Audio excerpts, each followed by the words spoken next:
Welcome back. Yeah, welcome. Welcome back to our episode on rethinking trauma and transition. And at rethinking trauma and transition, we challenge the stigma surrounding trauma and the healing through our podcast. We aim to empower those who are experiencing these challenges, providing them with the knowledge and language necessary to embark on a transformative journey towards a more fulfilling life. So what we're talking about today, Rich? Masking. And what that kind of means to people, or what our perceptions of masking are. Mm-hmm. Masking might be a term that's familiar to some of our listeners, but not so much to others. Mm-hmm. And it's commonly discussed, or is maybe has a higher awareness within those of us who are maybe neurodifferent, neurospicy. But it's not limited. It's something I think that we all do at times. And that's where we potentially suppress parts of our personality, parts of our interactions to accommodate maybe the group that we're in, the situation that we're in, where we modify our behaviours and our interactions as a result of that. Yeah.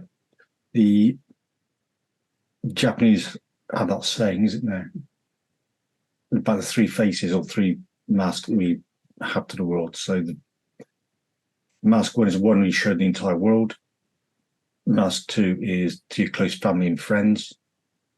And the last mask is by who you truly are. Mm-hmm. The reason that's quite an interesting topic, I suppose, for us is it impacts quite heavily on what we choose to and how we choose to be known. Mm. So you know, we're having a conversation about Joharis window recently. Yeah. About the different arenas in our life, about what's known to us and known to others, what we choose to maybe have known to us but hide from others, and what maybe others are aware about us but we're not so much. That's our blind spot. And also those things that neither side of that equation are aware of, the unknowns. I suppose masking sits quite heavily in that quadrant of known to me but not known to you. Mm-hmm. I think it's also a useful thing for that individual, because it allows that person to be able to find out about that world around them without revealing too much about themselves. So it's kind of like a boundary setting thing. And so they can be potentially safe and secure in a particular environment. And with some people reveal too much knowledge, and that can be quite disastrous for them, because other people will utilize that knowledge and then manipulate that person into really bad toxic relationships. Well, I think that comes down to maybe one of the things that we almost mask to assess, and that's to try and get the context or remove the ambiguity of the situation, to try and understand the rules of engagement in a way, because those aren't always clear. And they are sometimes more clear to some people than others. Yeah. And some people will have a hidden agenda, but you may not be aware of that just yet. Yeah, so there's a challenge in assessing context, but there's also really what you're saying, if I'm interpreting that correctly, is almost that assessing of the risk in terms of trust and what the extent of that trust or that confidence in that group setting or that capacity to share actually is, and how it's going to be received. So there can be benefits. It buys time, it buys space to make those assessments, to gather more information where maybe there is information missing. Mm-hmm. So we were on a workshop a little while ago, weren't we? We were. Mm-hmm. And what they were talking about was people with autism, potentially. Mm-hmm. and how they can reveal too much information, but they may be lacking the context, which is something I was unaware of at the time. So potentially autistic people can reveal too much of themselves, and that can allow themselves to get into potentially harmful situations for themselves that lead into bad places.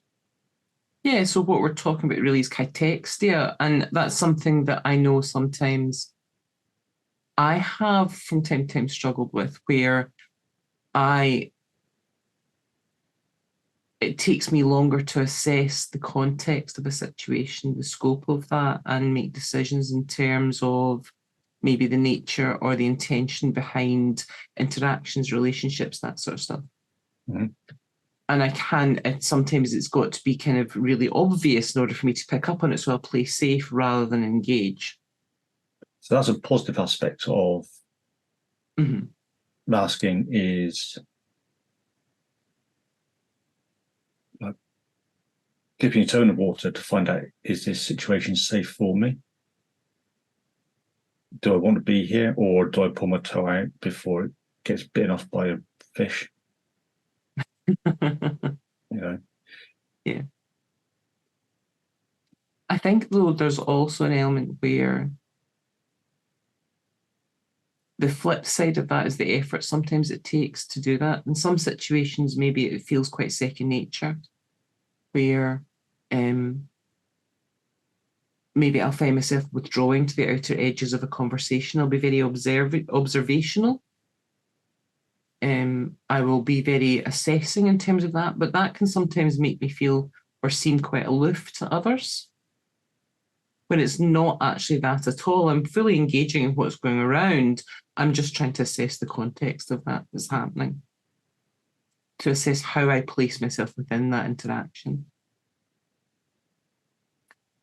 But there are other situations where it can be really hard work to maintain that. Mm-hmm. So I was going to ask you, Ali, how do you know when you're happy to engage in that context? That's a good question, because I tend to find that I mask more in professional settings than I do in private ones. And that I will mask more consistently in professional settings. So it's almost like I've developed a separate professional persona that I will wear most of the time in those settings. In more private settings, maybe where you're talking about personal relationships rather than work relationships, I suppose I will test the water in small phases, where I'm kind of looking to, and again, to observe people's interactions with other people who I'm maybe recognizing or seeing similarities with, that I can equate to, and I'm also almost observing the response to those individuals to assess whether or not actually it's then appropriate for me to be, to use other words, more me. But sometimes that takes a bit of time. Yeah, same here. I know it can take maybe a good few weeks to be around someone to go, yeah, I can, happy to talk. And I think one of the things that used to frustrate me in the work environment was that probably that masking period is normally where people attribute labels to you, not recognizing that actually that's what's going on. They're not actually seeing the real you. They're not seeing all of you. They're only seeing the mask that we're putting on, that we're pushing forward. And then you have quite a hard time challenging that mask and challenging the assumptions that people then place on you because of that. But I'm also wondering, Rich, if that's also about how we contract in relationships with people. Could well be. Text, and whether or not actually there's context we can give others. What do you mean by that? Well, I know that sometimes my head can be like a bag full of squirrels. You know, there are times where my thought processes are so random that it's just kind of like, what on earth? So I regularly give you permission to pull me back on track. So I give you permission to do that so that you're comfortable to go, right, come on, back to the point in hand. So that there's no kind of sense of, am I going to overstep the mark there? Is that going to be too much? Am I going to cause offence? So we've already agreed the parameters of that. So I'm sharing context.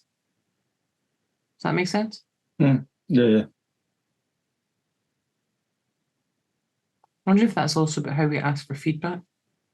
Mm-hmm. So I'm wondering, for our listeners really, is what's masking like for you? Good question. Because it is very unique to each individual, as is the effort it takes, and the effort varies depending on the situation. And how do you know when you are masking? That's also a very good question, because as I'm becoming more aware of it, I'm also reflecting more on previous experiences where I now recognise that that's actually what was happening, was that I was masking. And what would be interesting is to, I suppose, ask people to have a think about that and to maybe review how clear they are in terms of the context and the intention behind their words. Yeah. Or even behaviours. Or even behaviours. And whether or not they are actually being as obvious or as clear as possible. Well, we were talking about ambiguity in language recently, weren't we? We are. And how sloppy sometimes our questions are. Very much so. Well, even in there's so much phonological ambiguity within the English language, it's unbelievable. For example, there's hair. So you've got hair on the head, you've got the mammal type hair. The big ears. The big ears. Yeah, the black tips. So there's, even in there's context as well. How did they gone tomorrow? Yeah, and that Is that boldness, or is that the hair running across the field? Or is that something else that's here today and gone tomorrow? Yeah. Well, there's even things like, and I suppose this is my background in HR coming out. How many people will say, can you tell me about a time when? Yes. And I would just like to point out that is really sloppily phrased question. It is. Because the yes is a perfectly reasonable response. And if you're dealing or sitting across from somebody who struggles with context, then they will have given you the correct answer, and it will be entirely your responsibility for not having been able to elicit more information from that, not theirs. Well, it's a simple closed off question anyway, isn't it? Yeah. And sometimes when you get an answer which might seem like someone is stating the obvious, that's because maybe you haven't given enough context, and it's actually down to the phrasing of your question or your query, not them. And well, we had that discussion as well, didn't we, about do Americans actually have it right? Yeah. So instead of pavement, sidewalk, eyeglasses is a glasses. Yeah. Add the context simplicity into that language rather than wearing, is it a glass for holding water, a glass for a window, or something put on your head face? And I thought that was such a good point you made, because I was like, do you know what? You've actually got a really good point there, because there is no context blindness within there. There's no context ambiguity. It is incredibly clear. Yeah. Which sometimes the UK use of language is really, really bad at. It is. Well, and then there's all the idioms as well, but that's another topic for another day. That's an entirely different topic, yeah. So what's your takeaways for this then, Ali? Be clear in your context.